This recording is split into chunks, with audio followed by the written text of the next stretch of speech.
Football League. But as I always say, let's start this podcast.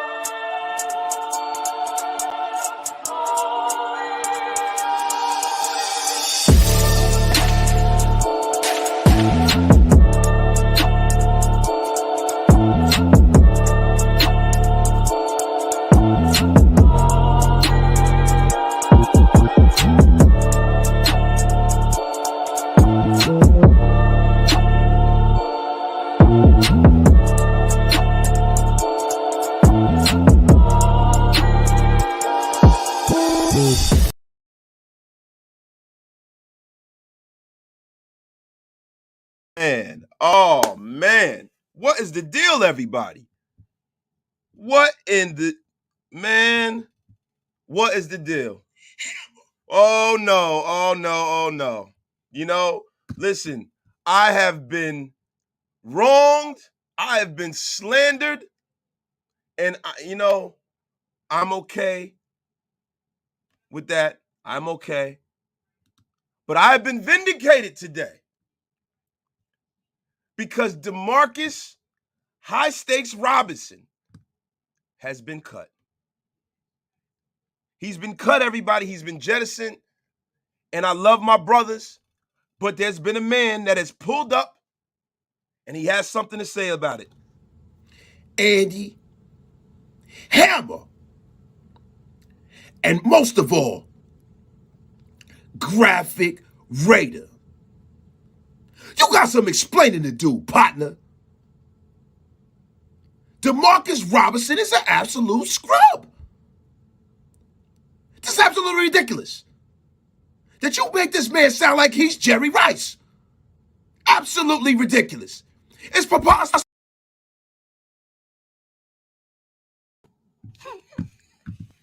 Listen, Screaming A knew it. We all knew it, everybody. It's like, nah, but you know what, man? We make no bones about this, man. DeMarcus Robinson's been cut. There's been a lot of guys that are, you know what I mean, that are guys that have been on the chopping block. We're going to unpack that. There's a lot of guys that are out there from other teams. We're going to look into that. There's a few names that I saw out there. One in particular that I would like the Raiders to look into. Now, linebacker hasn't been one of our weak points, but one of our former Raiders is out there on the chopping block, and his name is Markell Lee. The Buffalo Bills have let him go. We have to unpack that. Shout out to everybody in the chat. Shout out to my brother, Docs ENT, man. That's my dog, man. Look, man, hey, we do so much goddamn content, bro. One of us is bound to be right about some shit once in a blue. My guy Mo is in the place, man. What's good, brother? Thank you for pulling up. My guy B is in the place to be, man. What's good, B? Docs is jettisoning me to timeout right now. LV Maximus, what's good, man? My brother Sean Johnson's in the place. What is the deal, man? Yo, we also have a few other members that want to talk about the cuts today. We got our man, Mr. John Gruden, pulling up. Hey, man. How you guys doing, man? I'm just sitting out here, man, watching the grass grow, man. Thinking back to a more special time when I was a coach of the Raiders, man. I want to tell you something, man. All those players out there that's getting cut today, man, keep your head up. Because if you're a terrible football player, old Coach Gruden will fight the police for you on his roster, man. So knock on wood if you're with me, man. And I want to tell you guys something, man. If you guys aren't subscribed to Wasted Talent, man, what the hell are you waiting for, man? He's a dear, dear friend of mine, man. You guys got to knock on wood and pay that tab, man. Hit that subscribe button, man. Hey, shout out to Mount Shieldmore. Let me stop clowning around, guys. Yeah, Gru got some veneers, man. In my world, Gru got veneers. But look, guys, our cut list, and I got to share my screen. We got to share my screen, okay? Mo, real quick. Number 1, Devontae Adams. Number 2, Hunter Renfrow. Number 3, Mac Hollins. Number 4, Keelan Cole. Number 5, DJ Turner or T. Billy. That seems like it's pretty viable to me. Like the thing about my thing with Demarcus Robinson was the fact that if he couldn't shine with all of the opportunity he got in Kansas City, as much as they throw the football around, and the fact that he has, you know, elite size, and the fact that, you know, they kind of drafted him to be that number 2 guy, and he couldn't carve a roll out with the Kansas City Chiefs. I didn't expect him to come on a roster with Hunter Renfrow and Devontae Adams and actually Darren Waller, even though he's not a wide receiver, he gets as many touches as a wide receiver, and beat out a high level guy like Keelan Cole. Like, Keelan Cole's a guy who's been a high volume wide receiver in the National Football League. So I couldn't see him beating these guys out. Then you got Mac Hollins with, you know, kind of elite size. You know what I mean? And then you got guys on this roster like T. Billy and DJ Turner that have elite speed. So really, where did he fit in with this receiving core? I really couldn't see it, you know? But listen, it is what it is, man. Auntie Six, Wasted, can Gruden say what's up? Hey, I'm gonna have Gruden pull up at the end of the show again, man. Yeah, listen. Hey, Big Mike, Gruden just might be high. He is unemployed right now, and weed is legal right now. John Gruden might be walking around with flip-flops, smoking on the stickiest of the icky. But I digress. Salute. My man Brandon Lyon, what's good, my brother? What's good, my brother? But look, guys, what I'm going to do is I'm about to share my screen, and we're going to unpack some of the people who have been cut all over the league, right? So let me go here. Let me hit a tab. You know your brother Wasted is the boomerest of all boomers. Share that screen. Boom. Boom. Here we go, y'all. I'm going to start up at the top. So we got some names here, man. All right, we're going to start with the New York Jets, and this isn't totally up to date either. We got Rashard Ward, you know, Derek Kelly. That's nothing that's going to move the needle. Tim Ward, he's a flotsam and jetsam. Brent Hutley, you know, it's a guy that gets cut every year. Denzel Williams, We don't care. Reggie Robinson, Jay Dillon, Nate Gillum. Somebody else we don't care about. B.J. Emmons, we don't care. Jordan Jenkins, Isaiah Ford. We might care a little bit. He's a wide receiver. We don't really need a wide receiver. Defensive back, Michael Griffin. This is a guy who played at a high level at one time, but I think that he's an IR cut. So that's not a guy we're going to concern ourselves with. Haskell Garrett. It's a guy we might want to take a look at. You know, former Ohio State player. We're going to go down a little bit. We're not up to date with the Raiders. Let me see something here. Jared Wilson. I'm going a little too fast, guys, because it's somebody that I'm looking for here, and I'm trying to make sure. Now, Javin White, I heard tore his bicep, so he's going to be on IR. He's not a guy that we're going to be able to sign. That would have been a guy I would have loved for us to bring back in. Even though we don't really need linebacker help, it wouldn't hurt to bring another linebacker in. Wait a minute. Now, there's a man that I'm looking for on this cut list, and he was cut by the San Francisco 49ers, and his name is Robert Nkemdiche. Now, Robert Nkemdiche, man, is a guy that I was really high on coming out of Ole Miss. He's 6'4", 296 pounds, 34-inch arms. You know, man, he was a first-round pick of the Arizona Cardinals, and I really wanted the Raiders to take him. There were a lot of red flags on Nkemdiche, and he's never lived up to the dream. We need some help on the interior defensive line. What do you guys think about us bringing in a Robert Nkemdiche, man?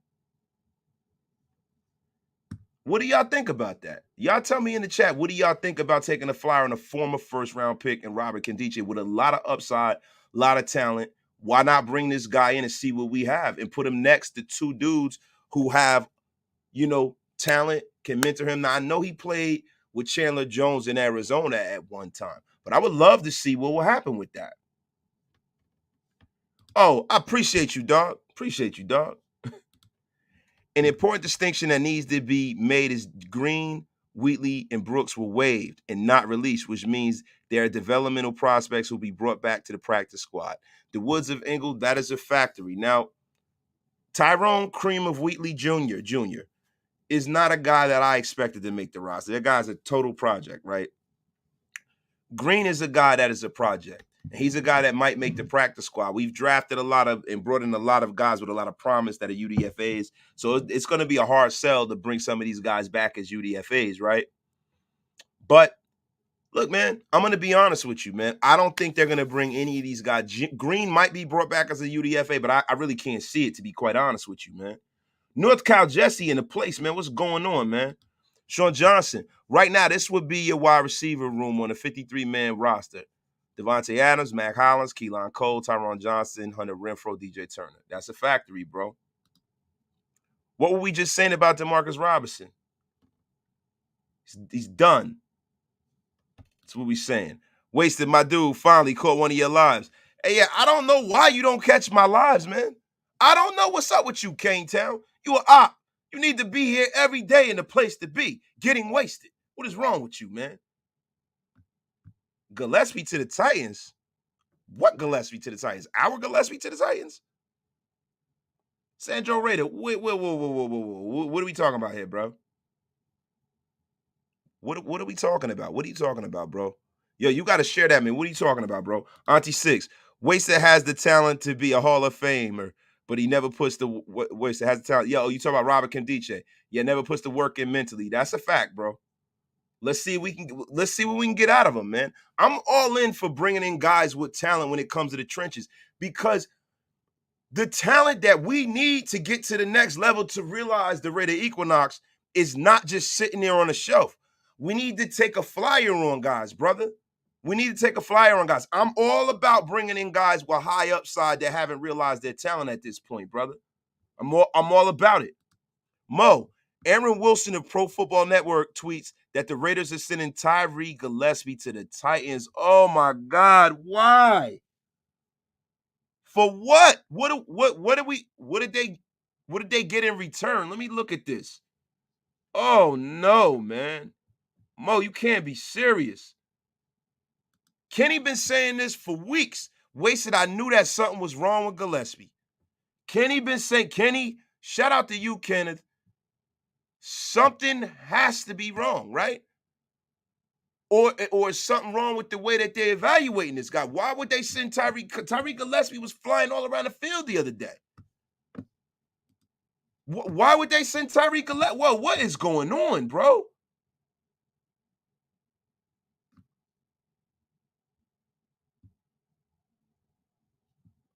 Man, yo. Thank you, bro. Thank you, my brother. Appreciate you, dog. Look, and look, I'm mad that I was right about Gillespie, but I didn't think they were gonna trade him, though. What the hell is going on? Gillespie trade is a sign that the front office is trying to get rid of as much as they can as possible as the previous regime. Now, Big Mike, that could be true, right? But if that were the case, they would have come in and cleaned house like Gruden did, right? They came in, they evaluated the talent, they brought them in, they let them play in a game situation. They didn't get rid of these guys during friendly fire. They brought these dudes in and they let them play against other people. So they have their reasoning. It's sound reasoning. I just need to know why, bro, because Tyree Gillespie was a guy I thought might have taken this job in the middle of the season. Wow, man. Wow. So let me go and let's see what the Raiders got in return for Tyree Gillespie. SJ Raider, shout out to SJ Raider for pulling up, man. Thank you for pulling up, my brother. Appreciate you, bro. Really happy to see your growth and one of the few I still watch. I appreciate you taking time over my live format and actually caring about what the nation has to say, bro. I appreciate you, dog. Thank you, man. Appreciate you for pulling up, man. Man, but bro, can I ask anybody in the live, man? What did they get for Tyree Gillespie? What was the point of getting rid of a guy with that much upside that wasn't making any money? Like, okay, Jamar Johnson was released earlier, But see, guys, we always do this as Raider fans, right? We start connecting dots and it never happens. Like my thing is that, okay, cool. If they're going to get Jamar Johnson, then bring him in.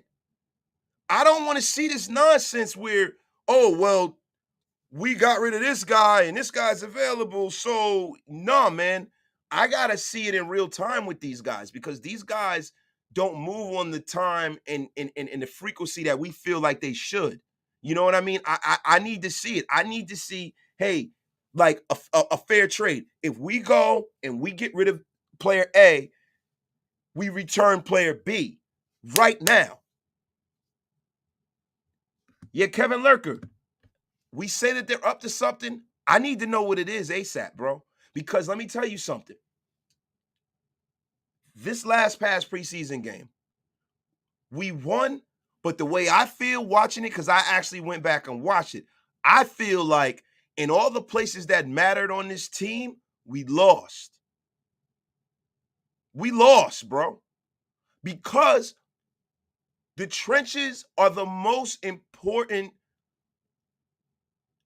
question mark that needs to be kind of addressed and answered in preseason. We understand that our skill position players are, pretty much elite. We understand what kind of a quarterback that we have on the center. We understand what kind of edge rushers we have. We understand that our secondary is one of the. I think that we have a top end secondary. I don't think that we have an elite secondary, but I think that we have a very balanced and top end secondary, right? The biggest question mark is on both sides of the football, the trenches. And guess what? Guess where football is won? In the trenches.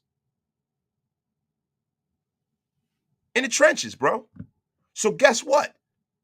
We need to see that happen in real time, and we need to see the dress right now.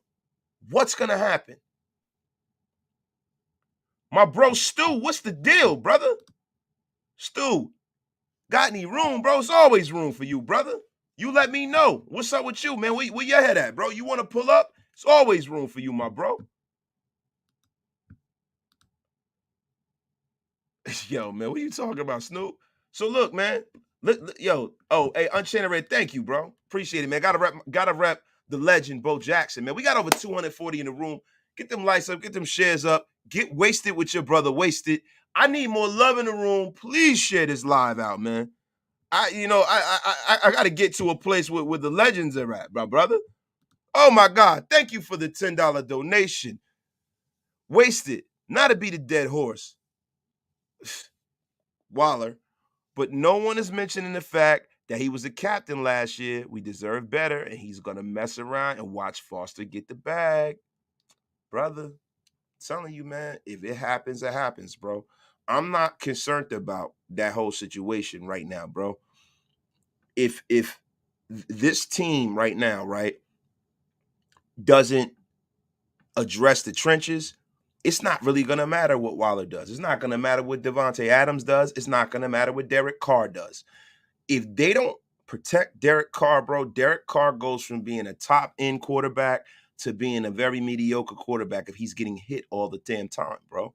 And I know we talk about the screen passes and Derek getting the ball out of his hand and everything. And, but the thing about it is that are you getting the ball out of your hand for effect, or are you getting the ball out of your hand because you have to?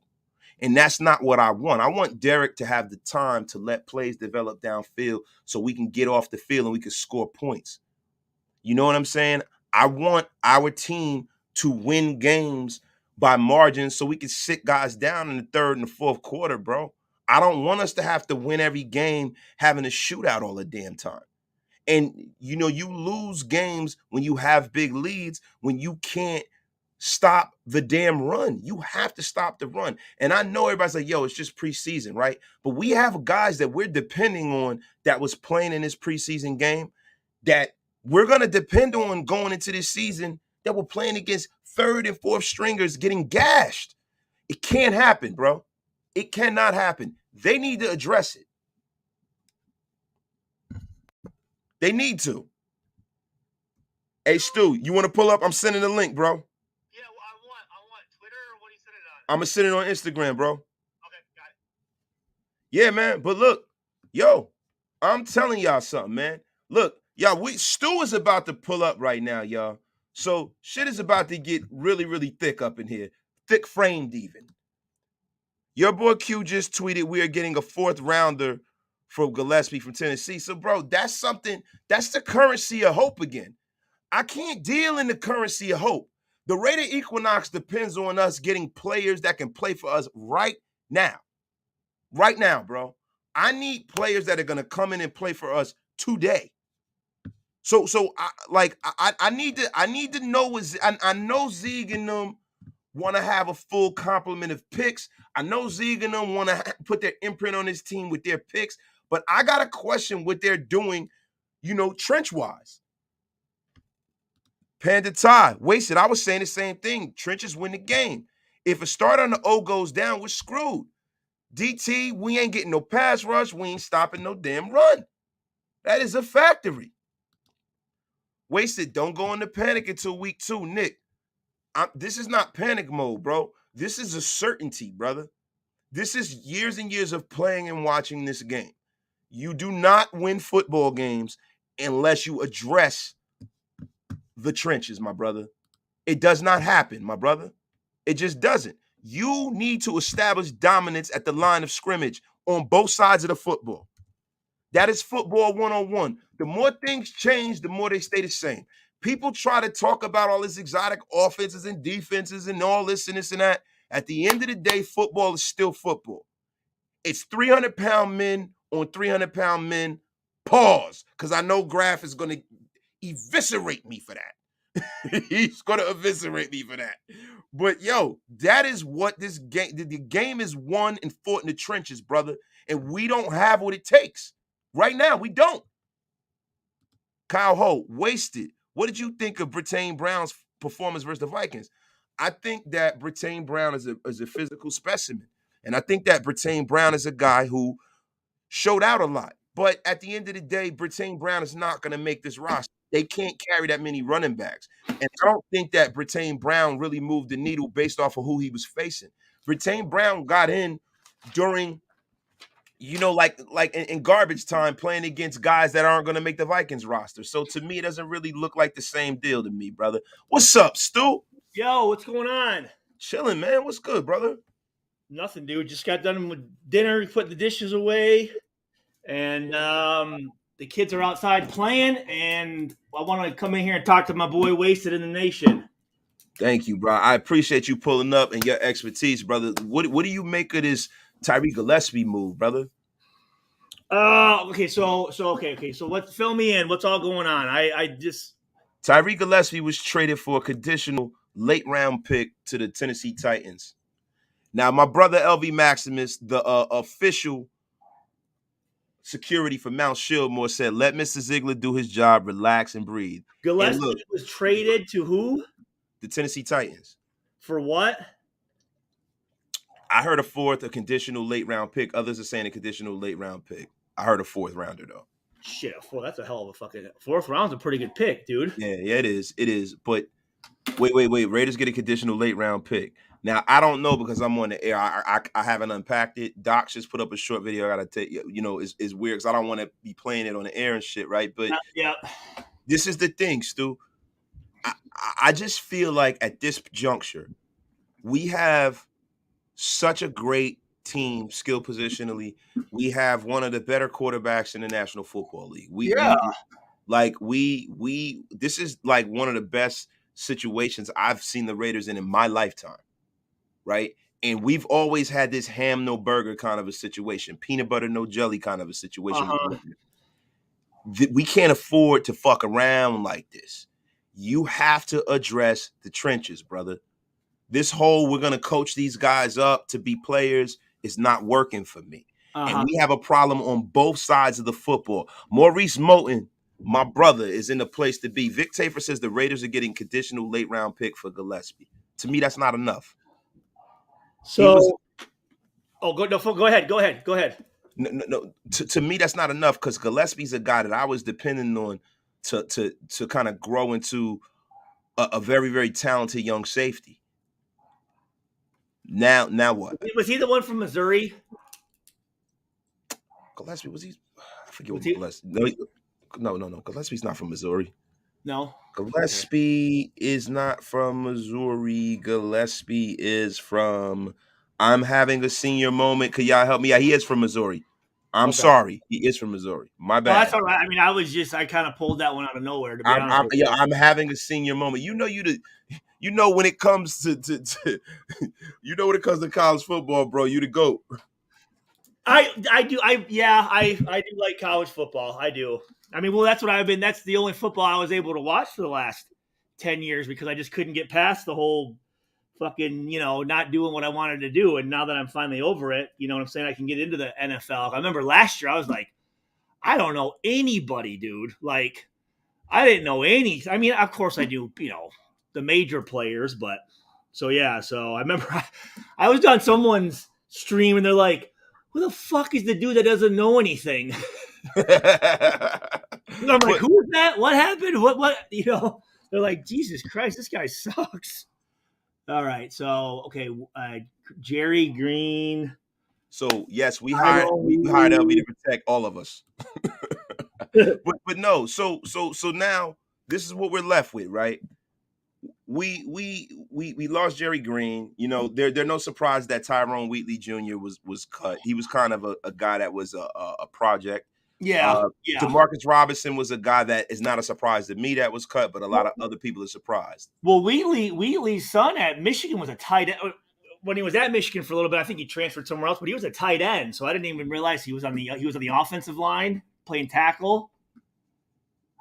Yeah. Yeah. Okay. Yeah. You know, look, man, it's gonna take for him. They brought him in, man. I think he was like 260 and change, man. Yeah. You know, like it was time for him to Yeah. like he's a guy that if they're going to keep him and they see some promise in him, he's going to have to be a practice squad guy. But they have so many UDFAs that have so much promise.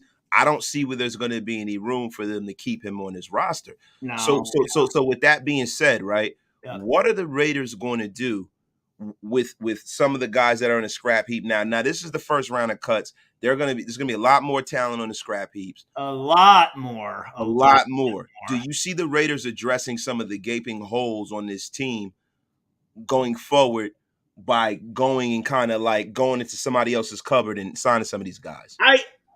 I think you have to. I think there's going to be some guys that we're picking up that we have our eye on that, we're probably going to hear aren't going to make a roster for another team, and we're going to pick them up. So again, I just go with kind of what I've been leaning on this whole season, and I've said it before. And from when Gruden was gone, every decision that's been going on, I'm behind, and I believe that these guys here, just not saying that they can't be players and make plays, but there's just obviously, as you know, guys got to go, and I'm fine with these guys being gone. Really, I mean, I don't see any issues with it. It really is amazing though when you. Again, I just think about this time, and it does bring up a lot of anxiety. But that room, like you look around on final cuts, man, there's like no one there. Like there's like no one in the room barely, dude. So like it can be tough because again, man, like you're just going like, dude, what? Like we just don't have the numbers. It's like again, like I said, some positions may not even have a backup. Yeah, man. Yeah, man. And that's how it is. You have to play multiple positions. Mo, Wasted, I agree with your take. The Raiders have to get better in the trenches, inside and out philosophy. But I think Ziegler picks up some guys who get cut or make a couple of more trades. And I hope so, Mo. I know that they have to be patient and like I don't think the answers to our problems on this team is in the locker room at this point. No. I wanted to see a lot of times in the offseason, we kind of get a little optimistic, right? But now watching 2 preseason games, me watching that preseason game and really watching it from the trenches, I know the answers aren't in our locker room. And a lot of people are talking about, Big Hank being hurt. People are talking about Bilal Nichols still being out. And people are talking about, the fact that Colton Miller didn't play. But guess what? A lot of the guys that played are guys that we're going to have starting next to some of these players. And these guys go down. And then you're going to have to depend on them in the middle of the season. If these are guys we got to depend on, we have a serious problem. I want to revisit what you said just now, and when I was signing up, though, I just the importance that I'm finding later on, how much more emphasis I'm putting on the offense and defensive line.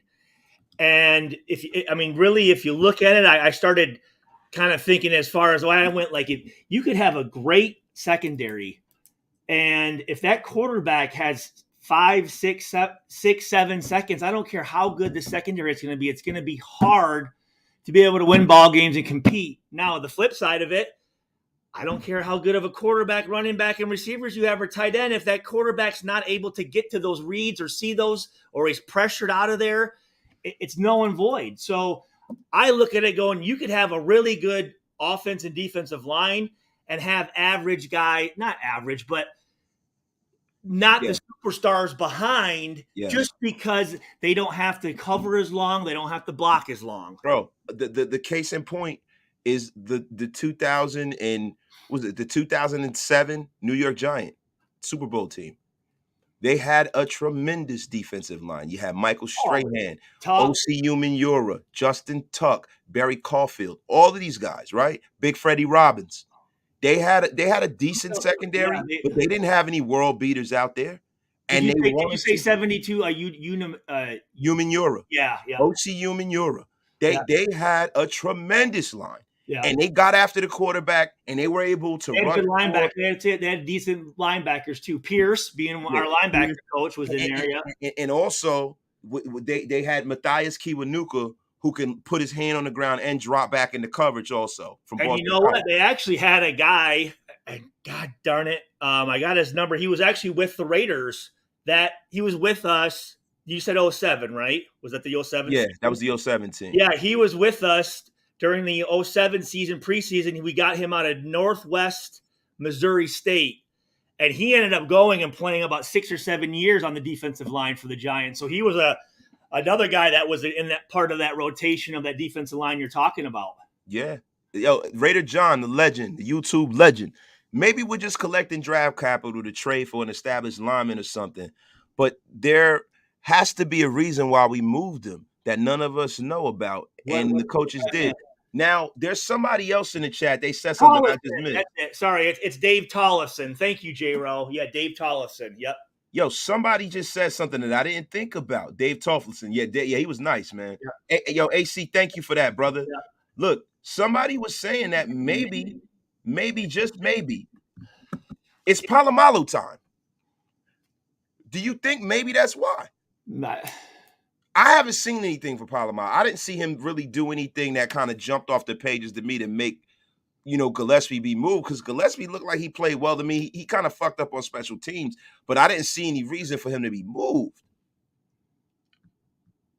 I mean, I don't know, man. That was the guy that I talked about that I think had that missed tackle on kickoff, right? Or punt, or whatever it was. Okay. Medwin Ortiz, Jamar Johnson. But see, bro, Medwin, I feel you, bro, and I know he's available, but I don't like doing this, man. We've been doing this all offseason with players that are available that we have that have connections to the Raiders. We did this with the Honey Badger, or the Honey Badger, as I would like to call him. We've been doing this with Donkey Kong Sue. We've been doing this with Stephon Gilmore. We've been doing this with, I mean, just about everybody, bro.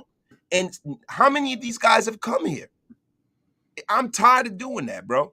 Well, you know what, Wasted? I mean, literally, like, we talk about 6 degrees of separation or whatever. In the NFL, it's even shorter, dude. There's always going to be some connection to somebody through whatever. It's just the NFL is just too small. So we're always going to have that as coming in. I don't think it carries as much weight as maybe people put into it. Yeah, man. Yo, my man said, I am the Bay. Yo, shout out to you. I haven't seen you in here in a long time. Great seeing you in here, my brother. When you have not made a turnover in your entire career, that speaks volumes. That is a very interesting point, and I heard that metric about Gillespie as well, brother. And that's a knock on our whole secondary, dude, to be honest with you. True. That's true. But in college, they said he never made a turnover. Well, I was just looking him up right now. Do you think moving Gillespie means that they're high on Abrams? I don't necessarily think those two things are mutually exclusive. I just think that they were willing to move Gillespie first. And I think that it's kind of harder to move Abrams because of the money. It's easier to move a guy like, it's a boom and bust. It's a low risk, high reward kind of a thing, I think, brother. Go ahead, Stu. Oh no, I'm just looking at Gillespie, and he hasn't done really much, probably really since high school. I mean, obviously he had some tackles at Missouri, but yeah, I don't see anything about an interception, and then he's made 8 tackles in his NFL career. So I mean, yeah, it's not like we traded away Ed Reed. No, you know what I mean? Yeah, I mean, so yeah, maybe it's yeah, bro. You know what is funny? It made me think about the wasted word of the day, Stu. You know, there are a lot of people who are out there, man, and they're probably, really, really down, man. And there's another guest that I brought here, and he wants to give us the wasted word of the day. The wasted word of the day is despondent. And I know some of y'all players out there despondent from having y'all sorry asses cut. You need to be despondent right now. What you need to do is back your ass away from the table and get out there and work harder. Now, let me tell you something, man. Old Charles Barkley ain't really worked that hard. I'm sorry. What a dickhead. To add insult to injury, man. At least give the dudes 24 hours, man. God. Yeah. Charles Barkley is a piece of trash, man. Barkley. What an asshole. But despondent, feeling of showing profound hopelessness, dejection, discouragement, or gloom. Despondent is the wasted word of the day. Shout out to everybody who was cut today. I know this is a lifelong dream. This is probably not the end of your journey. Nope. And it'll get greater later. There are other opportunities out there. There are not a lot of opportunities in the NFL, but if this is the end of your journey, your life is not over. There are other ways where you can use your talent. Just because you have a great talent in athletics doesn't mean that your journey ends in life, man. So I hope that you can find happiness and peace out there, because I know that it takes a lifetime to become a professional at something that you love. And that's all a little levity, but I feel bad for guys who get cut, because man, it takes a long time to get to where these guys are at. So shout out to everybody who was cut today. And I wanna add to that stay ready, because it's tough, because you literally go from the best facilities in the world to like you're working out at your middle school, like by yourself, like having to get up and stuff. So always stay ready, because that phone call can come at any time. And I would give yourself to at least another year and get ready for next year. Don't pack it in too early, because I'd hate to have that to be where you're, a couple years down the road and you go, man, I shoot. I know I was upset and I was over it, but I still athletically, physically was able to do it. Stay until they're not going to call you, so at least it is over with. But I'd say for some of these young guys, give yourself at least a year and a half, but stay ready. That's what's up, man. Yo, my brother Docs, man, my favorite content creators. Thank you, my brother, from the GOAT himself, the greatest content creator in Raider Nation, yep. in my humble opinion. DeMarcus Webb. I only say Palomalu because they thinned out the safety room, so now it's almost a necessity. I like them, man. What he can do at this point. Like John said, the package, the picks, the trades. Yeah, that's facts. Yeah, I like Palomalu though, bro. I liked when we got him. I thought he was I thought he was going to get drafted. I mean, not necessarily by us, but I thought he'd be a draft pick. But you know what was crazy about this draft? You had that COVID year, so you had a surplus of draft picks. You had a surplus of draft picks, so you got a lot of guys that probably would have gotten drafted had they come out. They would have went higher, like Dylan Parham. If Dylan Parham would have came out a year earlier, he would have been like at least a second round pick. You know what I mean? If not a first round pick. Like it's a lot of these guys, like Matthew Butler would have went higher had he came out. So that's the reason why I think that a lot of people are getting value. I'm looking around the league, and there's a lot of guys that I was really high on before I knew that we were going to get Devontae Adams, right? And I'm looking and talk about some of the rookies that are making noise, right? There's one guy that I was really, really like kind of iffy about, and Docs was high on him and you were high on him. Jordan Davis. He's tearing shit up. I was high on him? you guys were telling me I was a nut because the number one pick, Trayvon Walker, that was the guy I was high on. I'm not Like, sure. Look, you guys were telling from Georgia, the big defensive tackle. You guys were talking about how special and big and fucking athletic the motherfucker was. That might have been. I don't remember that. I know Docs was killing me, right? But Not there's saying he's not. I don't remember. There's another guy from Georgia that I was very, very high on. George Pickens, Carl Pickens' kid. Okay. All right. Yeah. I guess I was just impressed with his size. I mean, 6'. Yeah. You guys were like, dude, I don't know, dude. That's a big athletic dude. Yeah. Okay. Yeah. Like you're like, yo, I don't know, dude. Like, because I was saying his motor. You're like, bro, this dude don't have to fucking play every play in college. He could dominate. Yeah. And Pickens is in Pittsburgh. And Pittsburgh looks like they have a fucking myriad of talent. They got Najee Harris now. They got Pickens. He's looking like he's going to be a special wide receiver at this point. They got a lot of great guys on their Harris is the safety, right? No, Pickens is the wide receiver. Harris is the safety, right? No, Najee Harris the running back. Who's the safety we got from? Minka Fitzpatrick is the guy in Pittsburgh. We got that guy signed with Pittsburgh, the biggest safety contract, right, this offseason? Yeah, Minka Fitzpatrick, yes. From where'd he come in from? They got him from Miami. The Dolphins drafted him. Dude. He came from Alabama. Yeah. He's an animal, you talk about somebody who creates plays and gets the ball back in the offense's hand. That guy's got some phenomenal stats. Yeah. That guy's a beast. Yo, everybody's talking about Charles Barkley got veneers. He has a lot of money, man. But to be honest with you guys, when all the people pull up on my show, for some reason they give them my teeth, and it just, I don't know, man. No. Salutations. Barkley to have another cocktail, man. Yeah, fuck that guy, right? Salutations, wasted his Leatherwood next. Guys, you know what, man? I don't think they have the luxury to just get rid of Alex Leatherwood without having a sound replacement. I don't think so either. Yeah, they can't, bro. Like, people are talking about because Thayer Munford had a good game in a preseason game that they could just jettison Alex Leatherwood and start Jermaine Illuminor and have a guy that they drafted in the 7th round be the backup. They can't do that.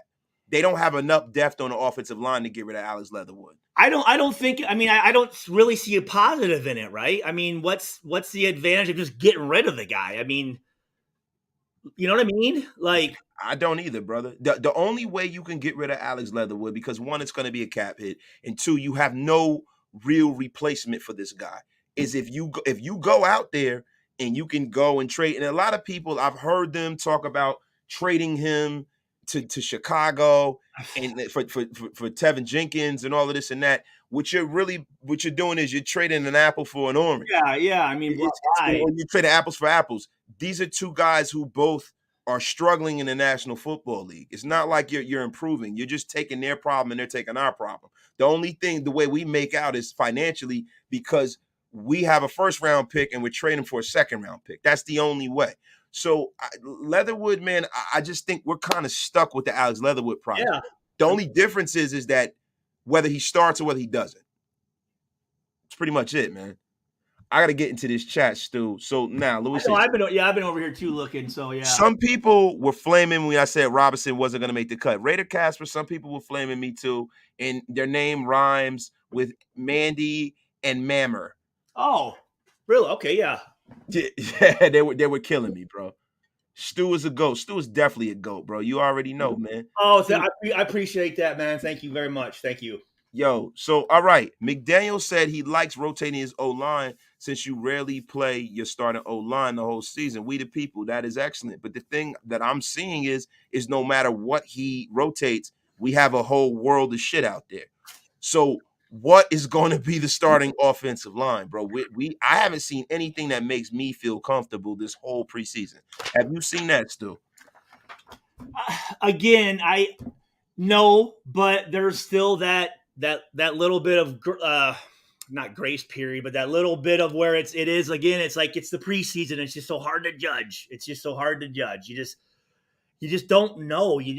Some guys, I've seen it before where some guys look great in the preseason and all of a sudden something flips and they're not. Or other guys, it just takes them a little bit to get going. Or, there's so many factors that go into it, And I think a lot of it, I think we're just I think we have such a bad taste in our mouth from last season, and we haven't been able to like get that out yet. You know what I'm saying? Like, I think we're still like, we're a little better, but it's still there. You know what I mean? It's still there. But I'm speaking for myself. I mean, that's a fact. I really think Jermaine Illuminor just stole a swing tackle spot. AC Raider Nation, I think they brought Jermaine Illuminor, and he's been here for that particular reason. Jermaine Illuminor has always kind of played that role. I think that's one of the roles he was going to play anyway. You know what I mean? Like, he's played with these coaches. He understands this power blocking scheme. He's well suited for that scheme. But I think if you have Jermaine Illuminor be your swing tackle, you're in good shape. If you have Jermaine Illuminor be your starting tackle, that means you're thin. We need that one guy that you can put anywhere. My problem is that what are we going to do at center? Because Andre James is not a guy that I'm completely sold on, right? And then everybody's saying that Dylan Parham is going to come in here and start for Andre James, and then he looked woefully bad at center. And they haven't gone out and picked up somebody. So there's a guy like J.C. Treader who's a starting National Football League center on the scrap heap. Why not bring him in? Like, I don't understand why not bring him in. Wasted. There's no way we start the season without getting the right tackle from someone. Kenny, there is a way if they believe at who they got in. See, sometimes I think some of these organizations get a blind spot for certain positions. Some of these organizations believe in their acumen as coaches. Some of these organizations believe in their talent evaluation, and then they get into the middle of the season and they're wrong. Am I not, Stu? Am I wrong about that? You played in the National Football League. I didn't, brother. No. I mean, like, you have to, like, you gotta believe in your picks. Like, if you don't believe in these guys, it's going to be tough for them to believe in you, and then their confidence is going to be shot. So, I mean, you've got to think that the guys coming in are going to be the best guys in that position, right? I mean, yeah. I mean, I guess so. I just think that they've had an opportunity. Yeah, well, let me rephrase this. There's some coach that thinks every guy there is going to be a good player. Now, do they all agree? No, but a guy is there because someone really likes him. You know what I mean? Yeah. Like, otherwise they wouldn't be there.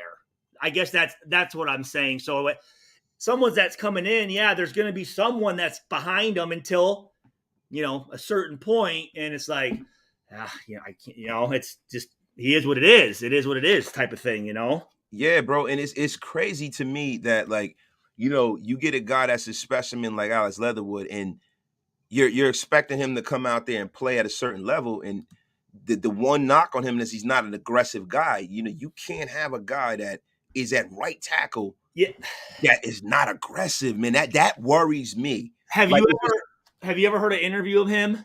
Yeah, man. He's a very high and intelligent, soft-spoken guy, if I'm not mistaken. Correct? Yes, man. He seems more like a substitute gym teacher than left like a right tackle. I know there's guys that are that way, but man, you got to have. I like just nasty, big, meathead, Richie Incognito kind of motherfuckers, man. Just a little fucking scary, a little bit, man. Yo, at Wasted. Raiders don't have a quality right tackle yet. They have multiple guys who need a lot of improvement or just aren't there yet. I think Jermaine Illuminor is their emergency starting right tackle. The thing is that, like, yeah, I think that too, right, Mo? But the thing is that they've had ample time to go out there and kind of get a guy, but they had to see where this Alex Leatherwood situation would take them, and I think that they kind of miscalculated that. I think they kind of should have went out there and addressed it in free agency, because the one thing that is that on the edges, that the left tackle is solidified. That guard is relatively and wholly easier to fulfill than tackle. And you got to go out there and get a guy that is a solidified starter in the National Football League when free agency opens up, I believe. That's just what I believe. And I believe that you could have taken Alex Leatherwood and you could have made him fight out and try to win a guard position, as opposed to like mortgaging a farm on a guy that and look, I've been the first guy to say they did him no favors in the beginning of last season. He had to deal with TJ Watt, Joey Bosa, Larry Ogunjobi, and I forget the kid's name from the Ravens in the first 4 weeks of his rookie season, and he got cooked. And they took him and they moved him to guard. Okay. So I get it, man. But a lot of people but Stu, I mean, I just think in the beginning of free agency, you come in here, you're like, well, shit, man, I got Bosa and Khalil Mack 2 times a year. I got Chris Jones, man, and then George Karlaftis is coming. Yep. I got Bradley Chubb. Yep. I got to play against Aaron Donald, even though he's not on the edge. I mean, God damn it, it's Aaron Donald, right? I gotta protect Derek. Yeah. Like then I mean, God, Cam Jordan. I got to deal with Cam Jordan. I got to deal with the number 1 pick this year in Jacksonville. Everywhere I go, I got to deal with Jeffrey Simmons up the middle this year down there. Like, bro, everywhere I go, I'm dealing with guys that are going to take my quarterback's head off. And then I got to deal with the Pittsburgh Steelers and TJ Watt again. Yeah.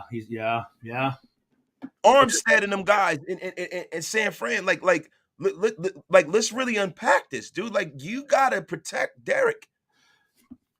So I'm on a website here. It is sports. What the fuck is it?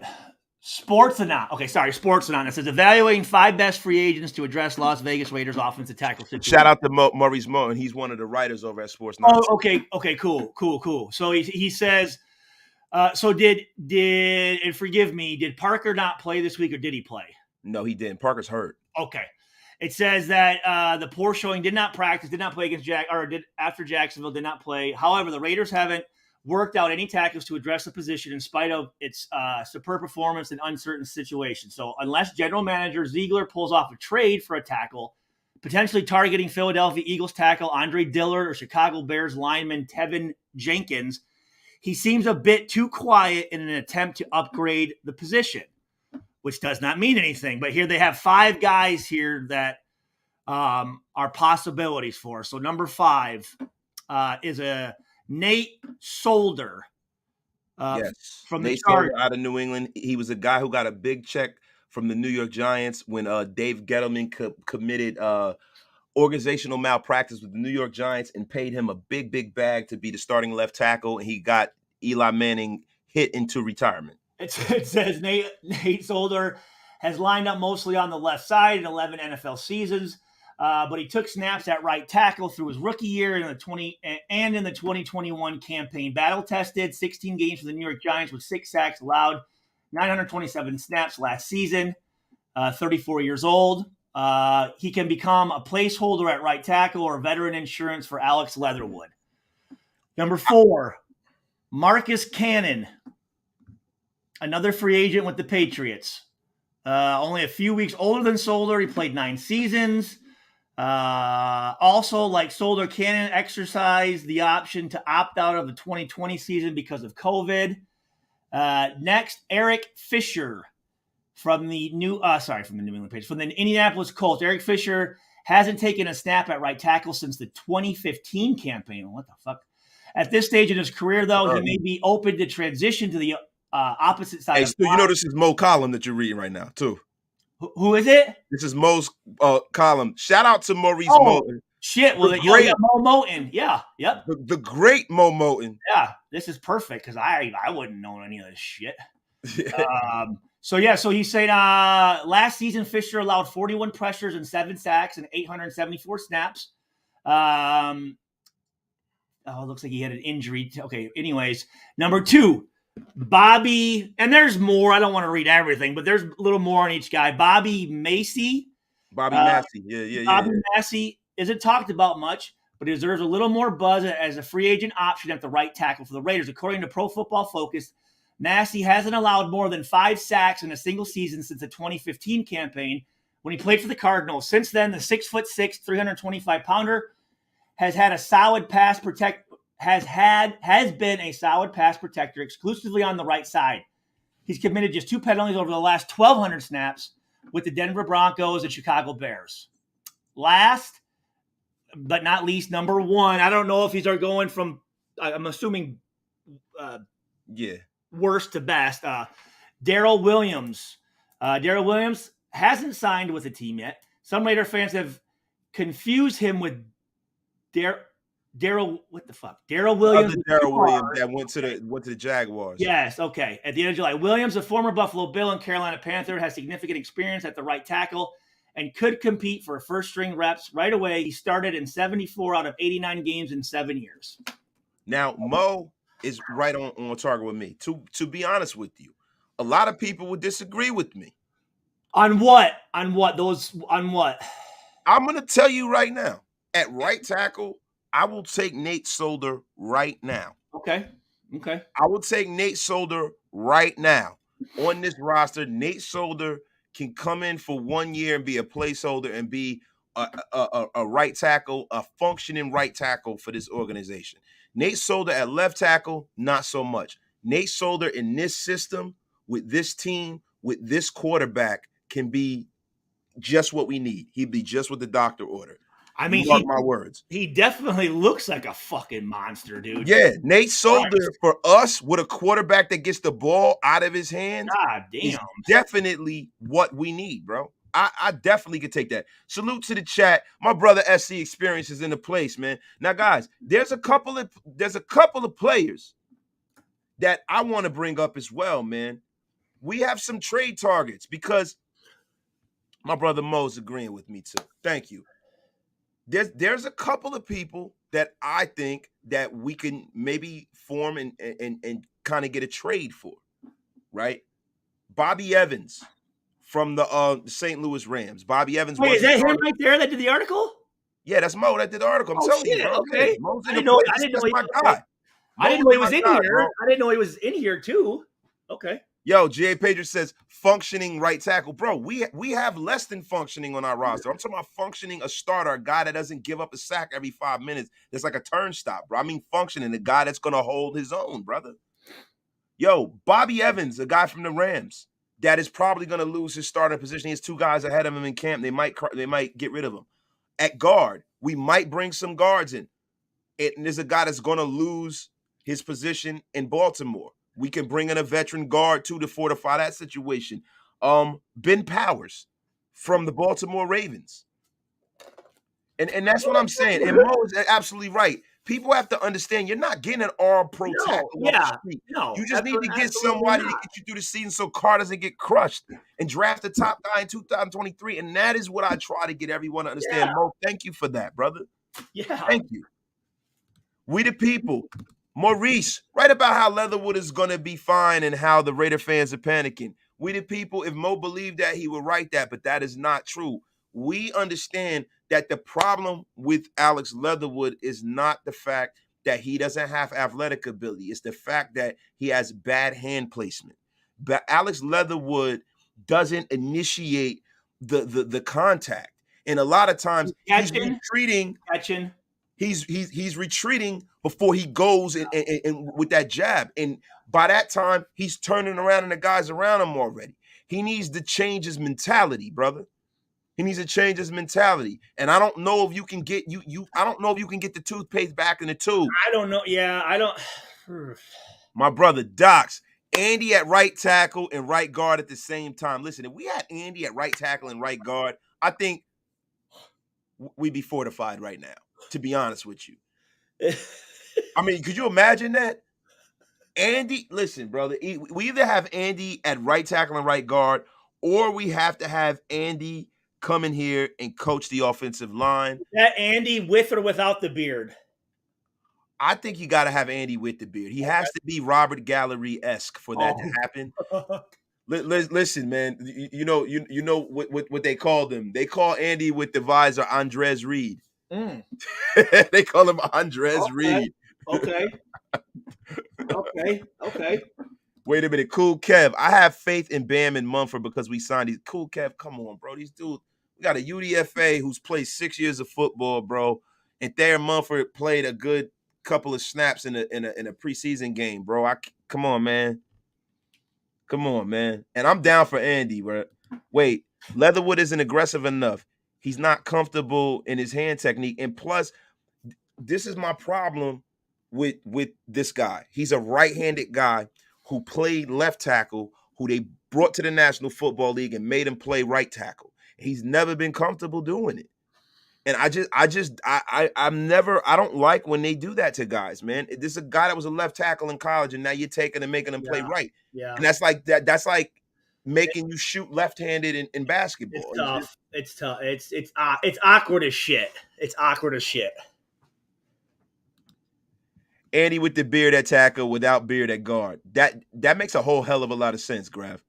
That makes all the sense in the world, because listen, you have to get the beard and the taco meat just to make the edge. You know what I'm saying, bro? Man, Docs is getting kind of willy-nilly with the GOAT, man. He's been throwing that shit around a little too fucking freely, man.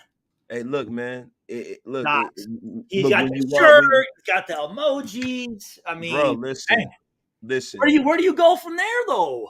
But the thing is, let's unpack this whole GOAT talk. Let's get off this. Yes. Let's look at the people in this game. And I'm going to say this live on there. You look at whoever in this game right now that's doing numbers, right? Besides Sanjeet, besides Samoan, you know what I mean? And besides Mitch, everyone else who's doing numbers in this game, who put them on? Hold on. I want to say this. When I was saying go, I was talking from a player's perspective, not a. Oh, with this YouTube shit? Yeah. Okay. Yeah. I wasn't even thinking of YouTube. I was talking about football. Sorry. Yo, when it comes to this, and that's my guy. That's the GOAT right there. And I don't even look, and that's not even me. I don't stroke no man ego. You know what I mean? Yeah. As far as but when it comes to this YouTube shit, you got to give it up to that brother, man. He put on for the nation for a long time. Yeah. And guess what? Fuck it. You know what I mean? But yo, look, man. We're going to unpack a few more things. We're going to get out of here, man. We've been going at this shit for over an hour right now, bro. Were you talking about Docs just now? What happened? Were you talking about Docs or Andy? No, I'm talking about Docs. Oh, okay. So I was on another fucking planet just now, dude. I was on a whole different fucking page. Yeah, nah. Okay. Yeah, no doubt. Yeah. Wait, Tony. I'm with this line. I'm having flashbacks to 2016 right now when we were rolling in car. Tony, you wash your mouth out with soap. I don't want to hear that nonsense. Don't bring that negativity up in here with that shit, man. Oh. Cool Kev. What happened to Carm Basillo? I thought he was the greatest offensive line coach. Cool Kev, man. Listen. Phil Jackson's one of the greatest coaches of all time. One of the greatest coaches of all time. But when he had Kobe Bryant and Smush Parker, they didn't make the playoffs.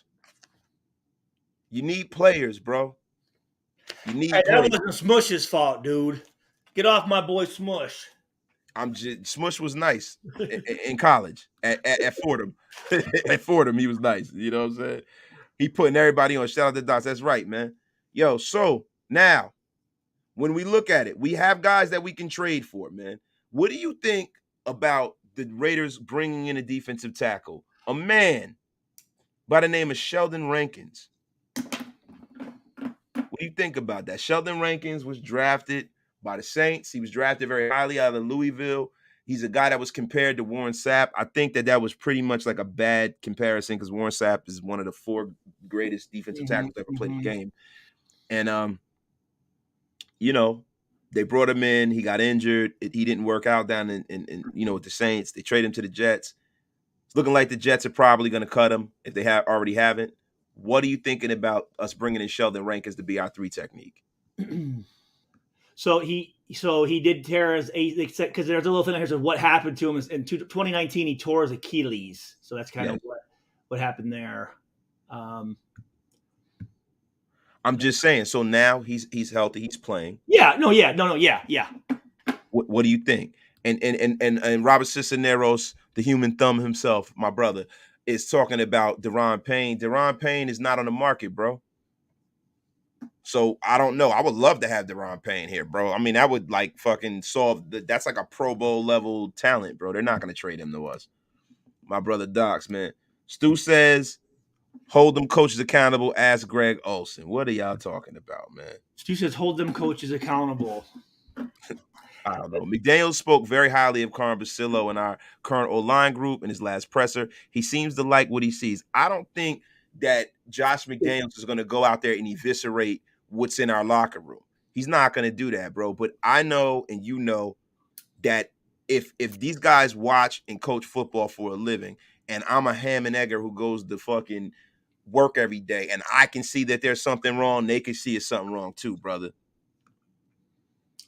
Yeah, do we know? So people keep asking about what the whole Gillespie thing was. Do we know what that deal was or no? Yes, he got traded. Some are saying for a fourth rounder, some are saying for a late round pick. I don't particularly know yet. I would probably venture to say he got traded for a late round conditional pick.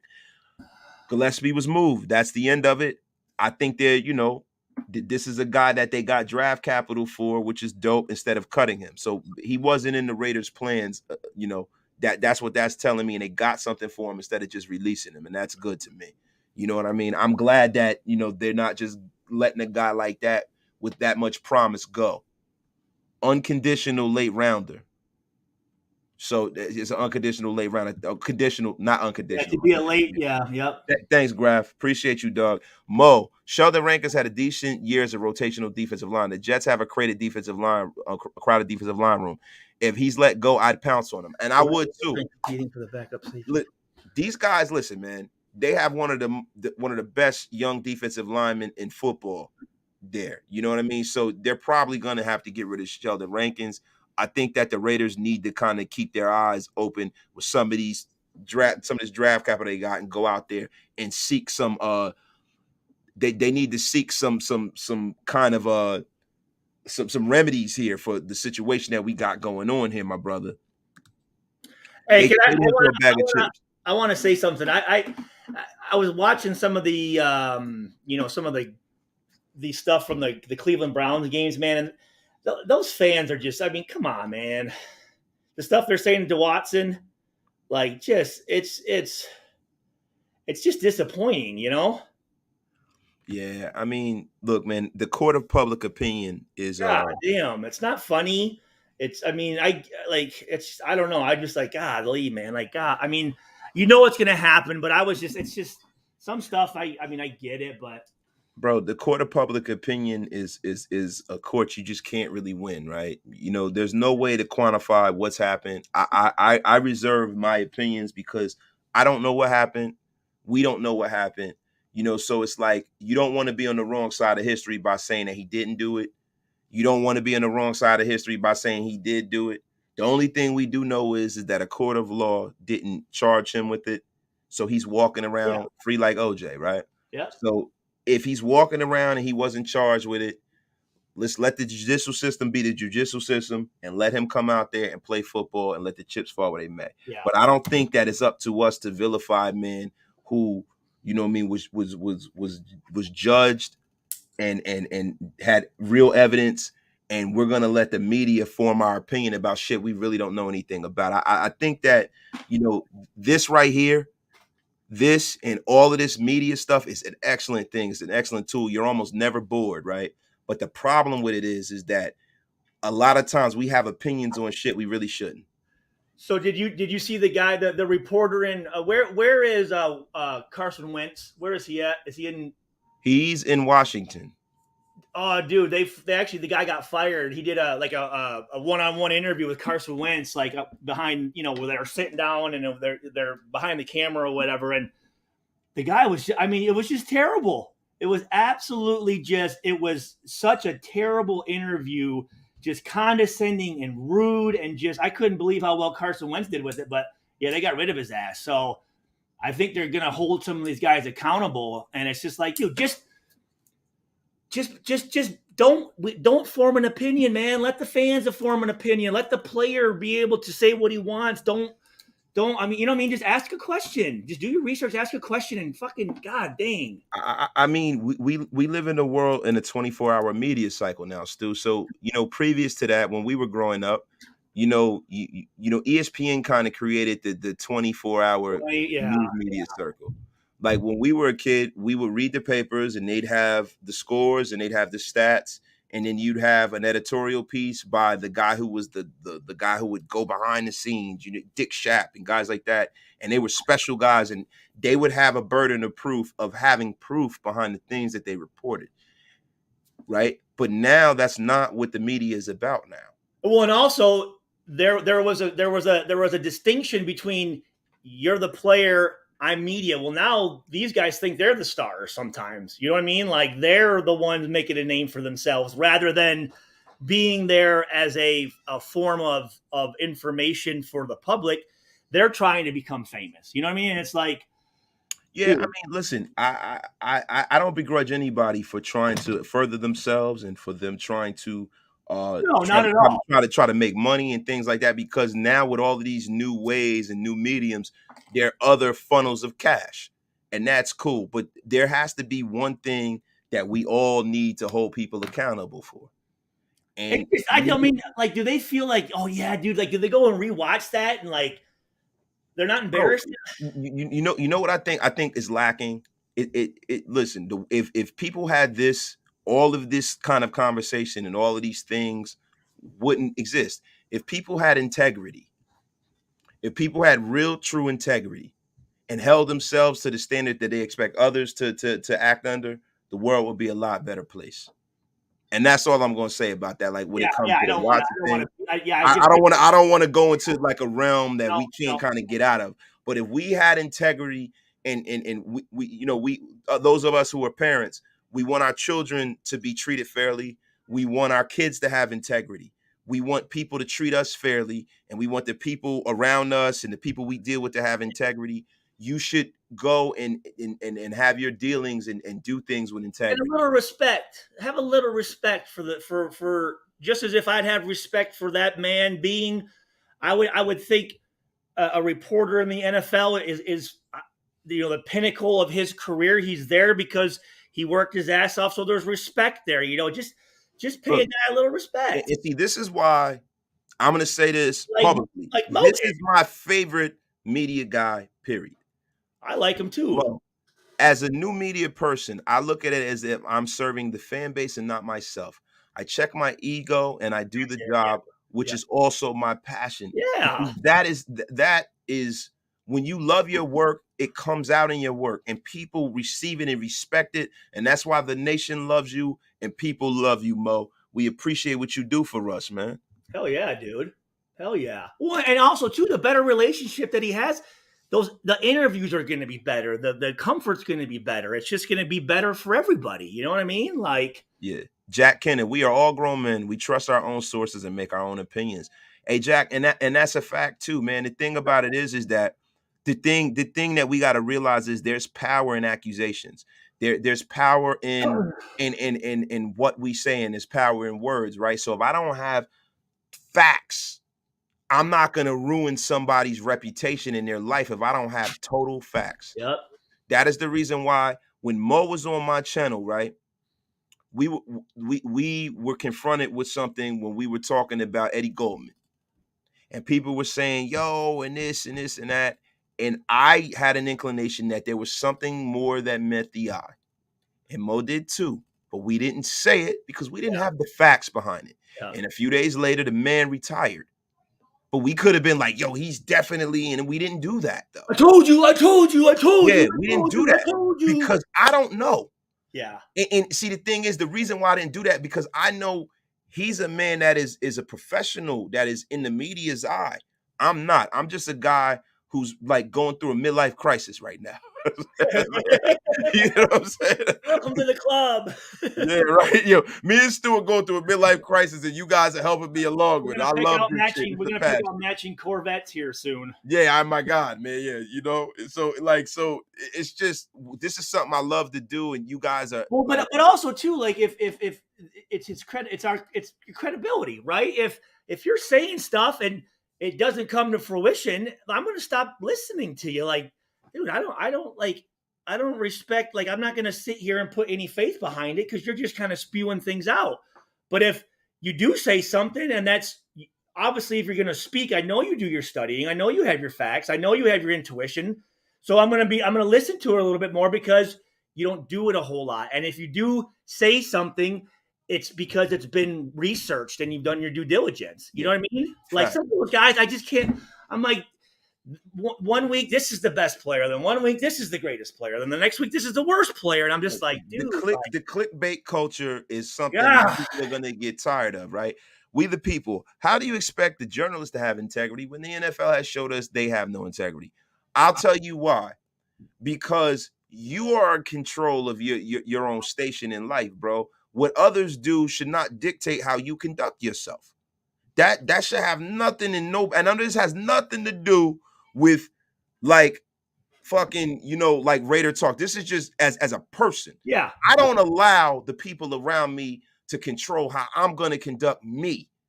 I'm responsible for me. When I lay my eyes down at night, when I meet my maker, I'm responsible for the things I've done in life. And it's important to me how I conduct myself and how I treat others.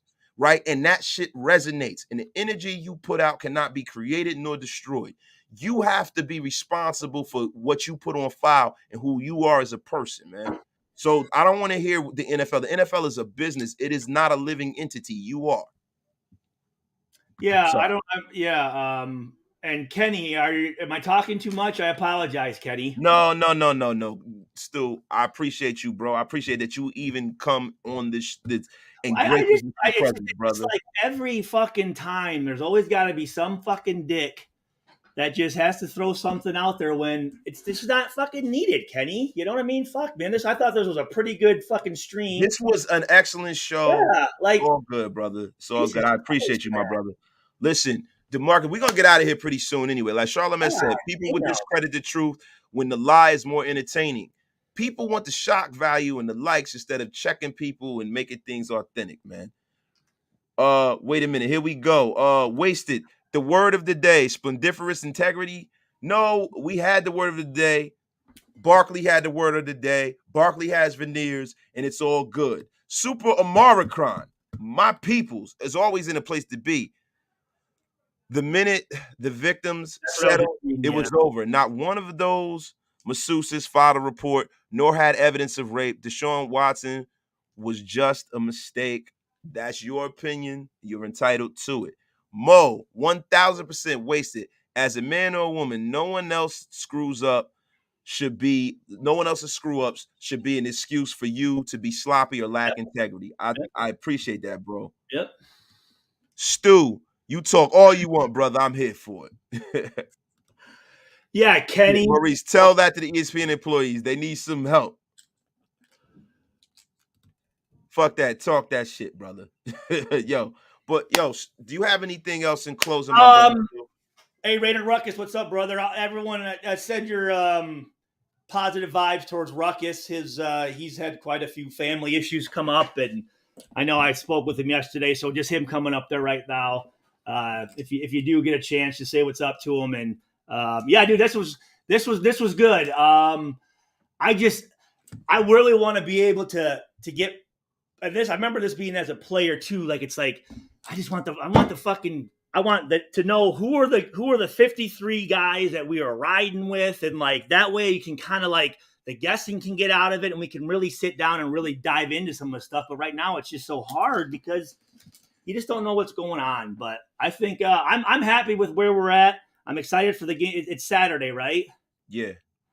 At Miami. Yes. Yeah. So I'm excited for the game, dude. And I want to say something cleared for me yesterday. Something I was kind of stressed out about. Now that that's done, I'm super excited about this Adelanto trip. Man, that's excellent, bro. Yeah, I was a little like I couldn't really focus on it, but now that's done with. I'm really, and people are really starting to, like, I'm getting questions about it. People are seeing it. People are asking about it. So it's starting to get the buzz right about the time we need to. So I do want to say this. I didn't think there was going to be anything on Saturday for the reunion, but I got the schedule. Yeah. And there is a whole thing on Saturday. So it could throw a monkey wrench in bringing some of the guys I wanted to, but we'll see what happens. It's all good, man. Hey, Luis Gonzalez for the $2 donation. Fuck you, Luis. I'm shocked with the DR cut in trade of TG. I'm not shocked. That's hilarious. Kenny, we love you, brother. Don't do that, bro. We love you, man. You here every day, bro. It is what it is, man. Love you, brother. Don't take it like that, bro. Kevin Castro, y'all dope. Fuck with the content. Hey, Kenny, if you're gonna throw it out there, man, you gotta be able to take it back, man. Come on, Kenny, we love you, bro. Don't do that, man. Yeah. Don't do that, man. Kenny, yo, you are a valuable member of this channel, brother. You the big bro. You know what I'm saying? I appreciate you, my dog. I'm not mad. Kyle Holt, kick-ass show, Wasted. Great to see Stu, man. Thank you, bro. Listen, guys, amazing show. I thank y'all for all the salutations, man. We're going to get out of here. My brother, Big Mike, is going to be in the place, man. Demi Raider, you late to the party. We don't know yet. We will find out, though, my brother. But, yo, this is another Raider Nation Unlimited. I am your man, Wasted Town. This is Stuart Schweiger, former Raider, former badass mofo, former always lifetime Boilermaker. Thank you. And I'm going to tell y'all something. Atalanto is going to be off T-minus, dude. We're in T-minus. It's T-minus, bro. It's going to be here like, dude, it's coming, bro. It's happening, man. Yo, Ruben Never, first time listening to this show. Just shout out to you in the Raider Nation. Thank you, my brother. It's much appreciated. We're going to be in the place to be all week, every day, rocking out, man. Y'all have a great, great day, man. We are out like yesterday, man. Peace and blessings, everybody. And like I always say, yesterday's price is not today's price. Y'all get out of here, man. I'll see y'all tomorrow.